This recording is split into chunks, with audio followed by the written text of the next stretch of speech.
Andriamanitra momba antsika.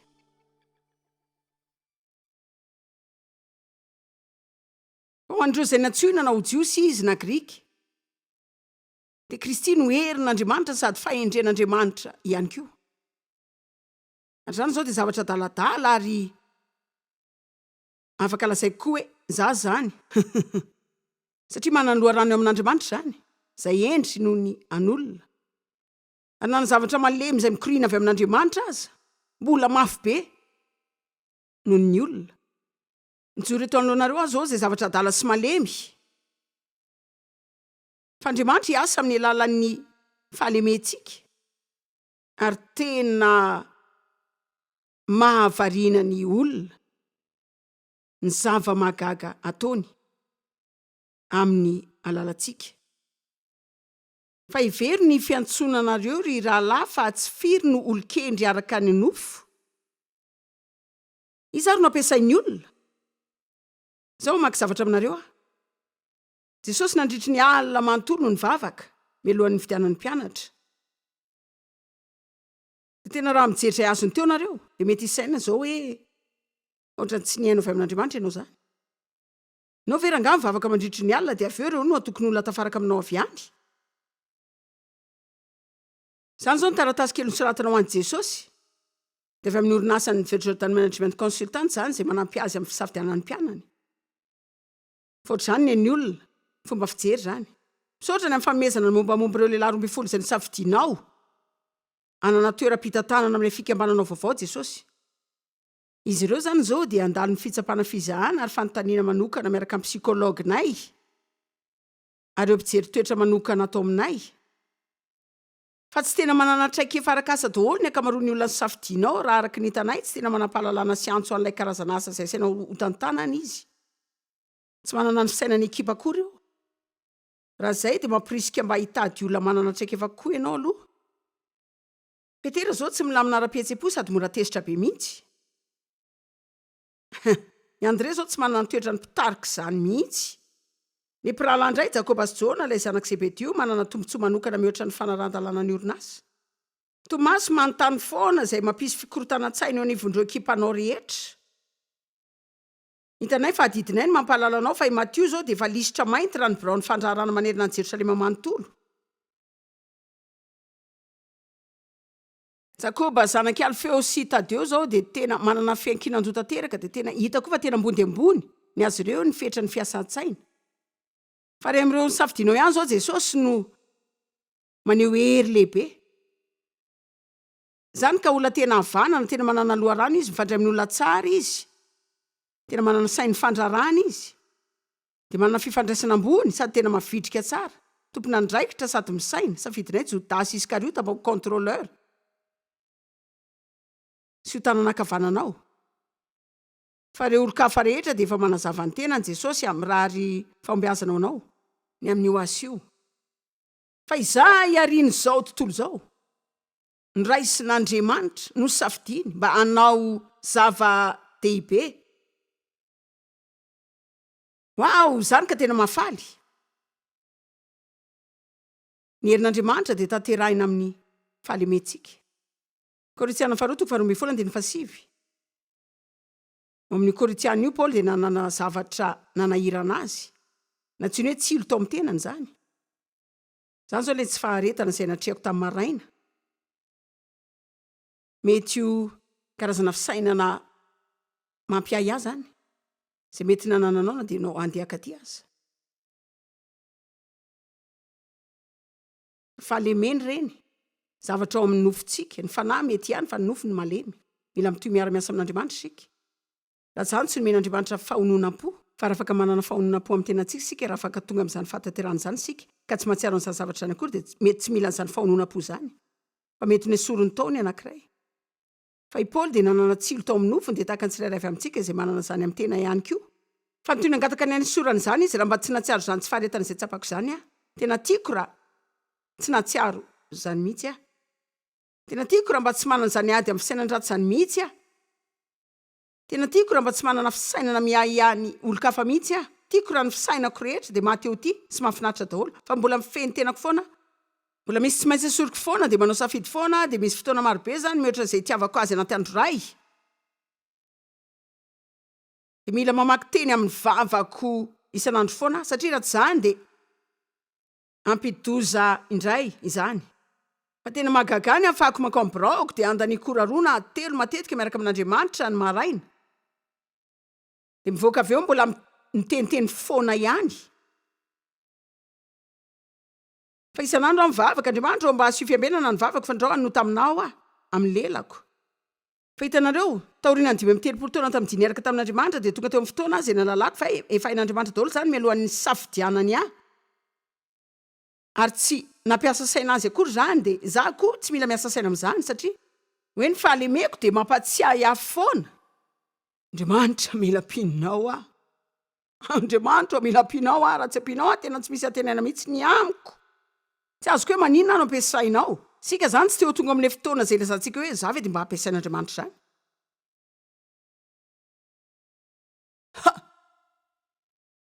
de raina ny tompo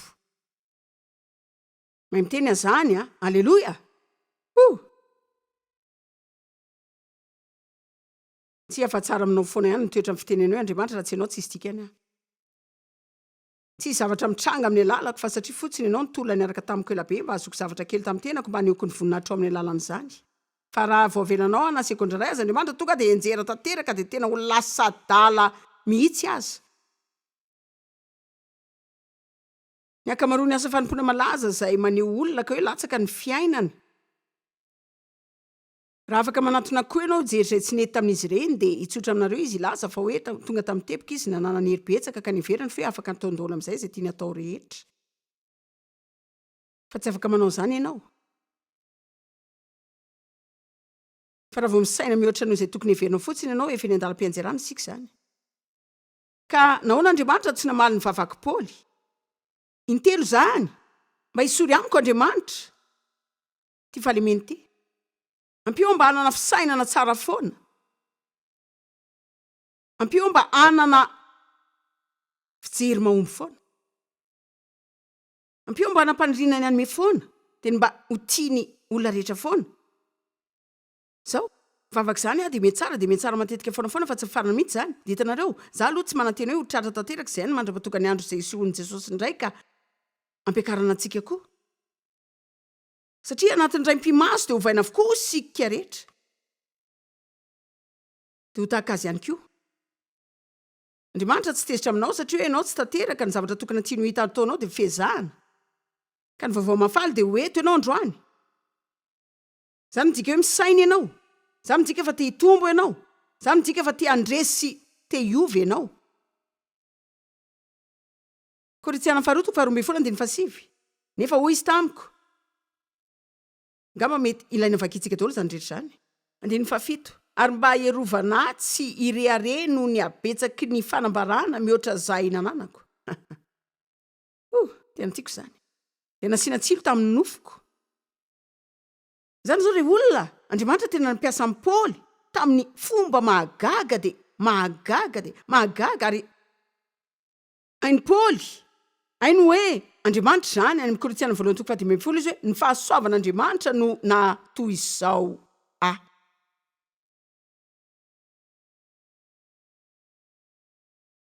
fa ny olona no makabetsaka zany foana afaka alainao betsaka ihany ny fahombiazana afaka mankafandresena betsaka ihany ianao de mety ho afaka mankazavatra betsaka ihany koa ianao zay mandeha tsara amin'ny fiainanao de anomboka hidoka tena amin'izay ianao de zay no mahatonga le hoe isaky ny mihetsika ianao lasa mila fietrena foana koa mba herana amin'ny fahombiazana ary marina raha mamaky ny Filipiana 4 tsara ianao ka tsy makafotsiny 7:10 amin'izay milaza hoe mahiny zavatra rehetra ao amin'ny lalan'i Kristy mampahery raha manomboka eo amin'ny 9:12 ianao Paoly naza fa izaho efa nianatra ny tsy herina na manao ahoana na manao ahoana efa nianatra ny anarany zany efa nianatra ny alalaonina de ainareo ve ahoana zany fahalalanoana zany matoky an'Andriamanitra tanteraka ianao fa izay rehetra nananao amin'izao fotoana izao de izay no ilainao amin'ny fiainanao aloha ary na de tsy tianao azy zany Andriamanitra de mampiasa zany mba hanovanjavatra eo aminao izay azonao tombony ao amin'ny fanjakany ao aoriana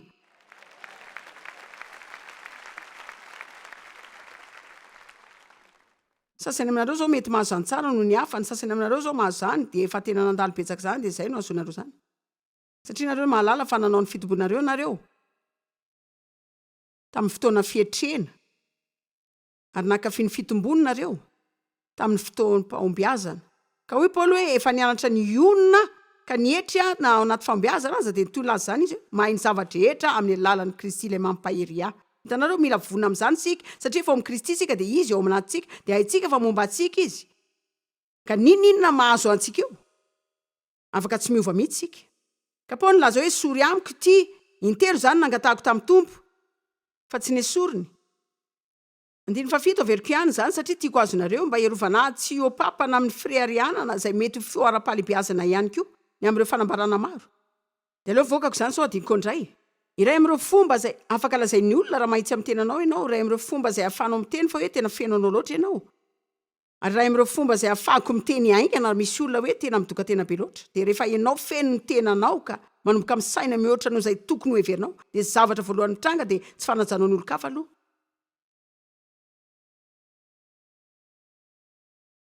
Manomboka manambany olona ianao. Toy ny hoe tsy misaina noho ianao zany ny olona, tsy malala ny zavatra fantatrao izy, ahoana ary zany mba fisainany zany? Manina ary nareo ny elabe, nahoana ianao n'izao, nahoana ianao n'zany? Manina ianao ny tsy tia, manina ny tsy vitanareo zay nataoko? De nanadino fa ny antony tokana zay natonga ny fahafanao mahavita zany de ny fahasoavan'Andriamanitra ny asa tamin'ny alalanao ka nahavitanao zany. Tsy atsoko mihitsy raha tsy afaka mihira. Tsy atsoko mihitsy raha tsy afaka mitendry zava-maneno aho. Fanomezan'Andriamanitra samihafa daholo fantakiny amintsika de ny hitadavantsika zay atsika ampiasainy zany. De tsy itsikieranana, itsiriritana na ho fampitahana amin'ny olo-kafa manodidina antsika. Fa de nasiana tsilo tamin'ny tenany izy mba hizonana azy amin'izany. Mba hahatonga azy tsy ho lasa isandratra avy loatra. 9:7 ny antsony tompo de nangataka azy mba elan'izany. Fa ho izy hoe 9:7 ny fahasoavako, ny famindrapoko, ny fitserako, ny fitiavako de ampoanao. Zany zao de ampiatrika ny loza sy anaonao azaka ny olana maro misy rehetra fa ny hery sy ny fahefako de tanterahina amin'ny fahalemenao. Mino zany foana isaky ny manokatra ny vavako, ny herin'Andriamanitra de aseho amin'ny alalan'ny vavako. Efa ianareo ny teny fa za tsy mba tia ny feoko mihitsy. Satria za tsy mba nanana feo tsara na ambavy zany. Fa raha nanontany anareo tamin'izaho mbola tanora hoe inona no mety ho zavatra tiako nosoloina mihoatra ny zavatra rehetra mety ho laza hoe ny feoko. Fa tsy tena tiako loatra ilay feoko hoe isaky ny manokatra ny vavako aho. Tsy zakako mihitsy ireo isaky ny miteny aho de lasa ny olona. Tsy afaka nafeniko mihitsy zany. Satria raha vao miteny fotsiny aho tonga de tapitra. Ilay feo. Jereo zao tsy nalala fa Andriamanitra nalala izay nataony. Fa Andriamanitra nanao izay nananganana io vehivavy. Ary afaka manao izay tianao atao amin'izany ianao fa hitako matetika hoe no ilay feoko tsy tena ambavy tsara loatra de hitako koa fa mora kokoa ho an'ny lehilahy ny miharitra matetika.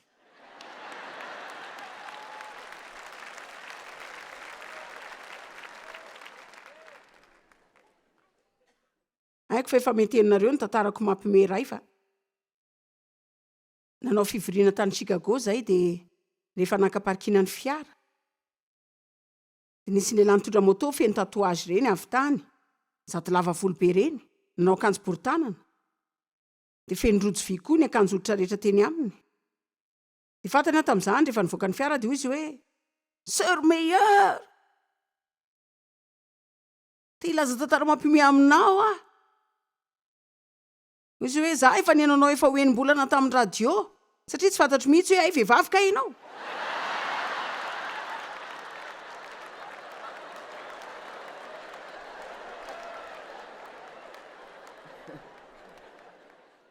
Izy hoe za tsy mpananaiky vehivavy zany mihitsy ampiana zavatra. Fa efa niananao enim-bolana vao nalala fa vehivavy ka ianao. Hatramin'izany tena nanova betsaka ny fiainako Andriamanitra tamin'ny alalanao, tsy afaka lafiko fa tena Andriamanitra ny asa tamin'ny alalanao zany.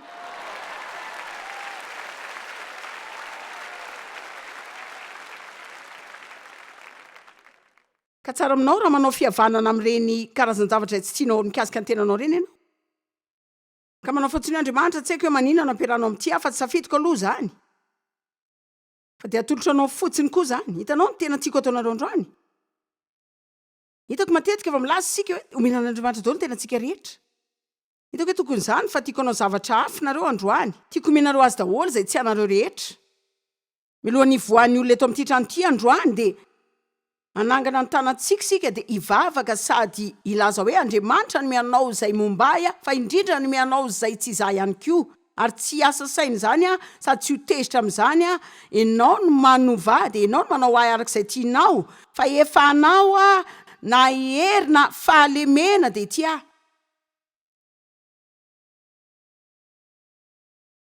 Ary mety tena ho tohanareo ny amin'ny karazan-javatra sasany izay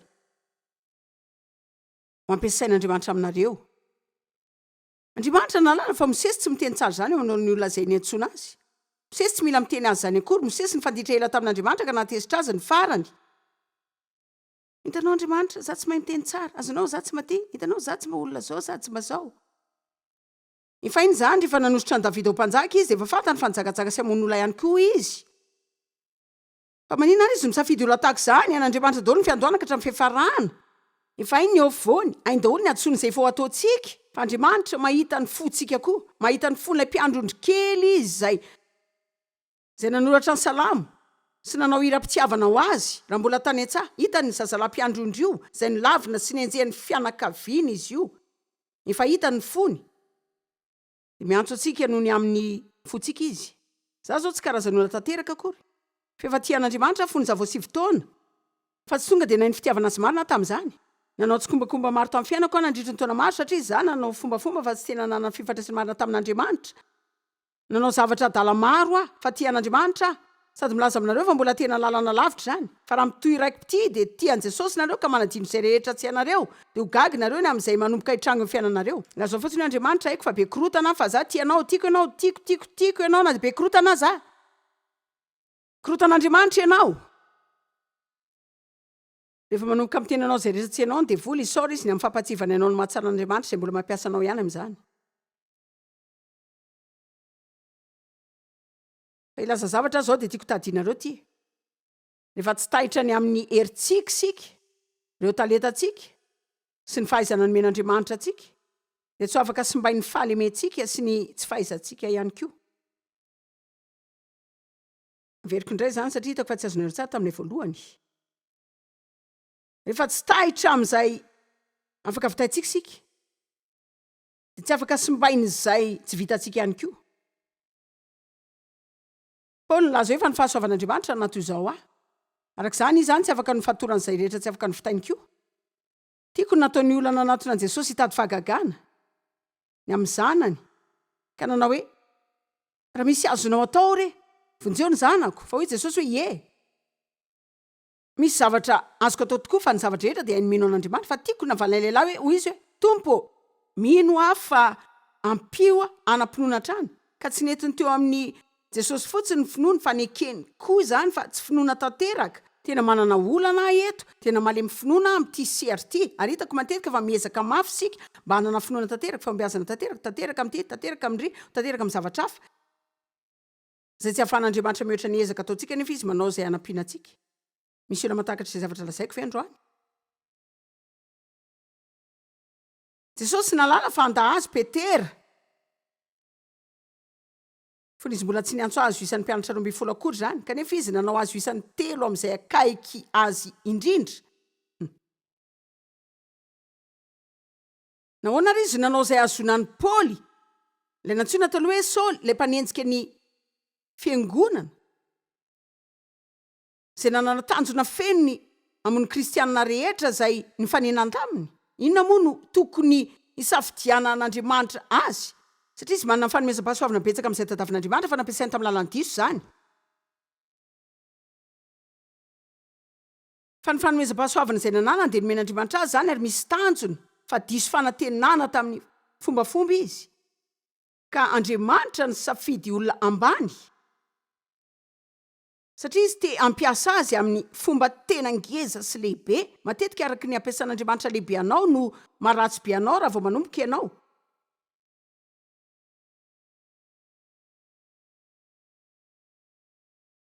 satria tsy mba adin'ny paoly mihitsy zany raha tsy zany tsy vitany mihitsy nanoratra ireo hafany rehetra zay tiatsika kehitriny mikasika ny fahasoavana satria izy nahalala zany fahasoavan'andriamanitra zany ary haiko sady haiko tena haiko ary haiko fa andriamanitra tsy niantsoany amin'ny antony famendriana zany mihitsy fa mbola gaga noho ny olona rehetra aza ka raha ny tena fijeriny zao tontolo zao aloha tsy tena manana fahalalana ny anao zany tsy tena manana toetra fanaovana zany zao eto masonareo eto dia voateny sary azoko antoka fa tsy tena manana feolaina amin'izany azoko antoka mihitsy fa raha ny olona no mitady zay mpiresaka ka ny feo tena tia no henona amin'izao aloha raha ny eto azo antoka fa tsy ho madama manana feo taky ny mihitsy aloha hitanareo ny marina dia tsy maninona zany eno kely ange rehefa miditra ao Andriamanitra dia lasa manaitra sy mahagaga ny olona rehetra zany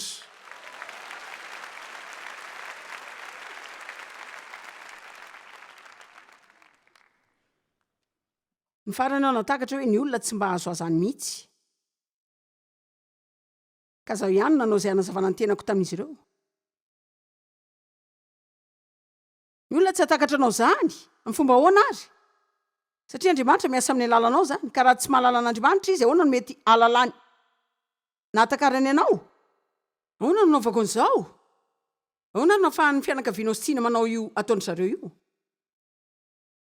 ahoana ary nahavitany Joël anaka ny Israely niaraka tamin'ny président sy ny prime ministrany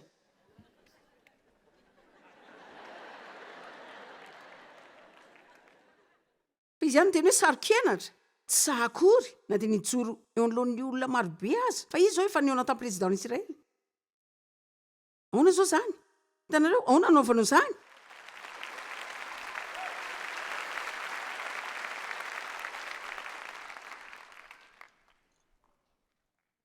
Andriamanitra nahalala fa Gideona dia tena kanosa tamin'izy niantso azy efa iny fa avy tamin'ny fianakaviana mahanitra izy tsy mila laza zany tamin'ny Gideona za avy tamin'ny fianakaviana sahirany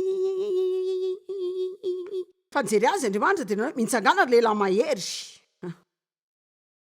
jereo hitan'Andriamanitra zay afaka ho isika rehefa manala ny masontsika sika amin'izay tsy isika dia mampitodika ny masontsika aminy marina zany misy olona avy ato amin'ity trano ity androany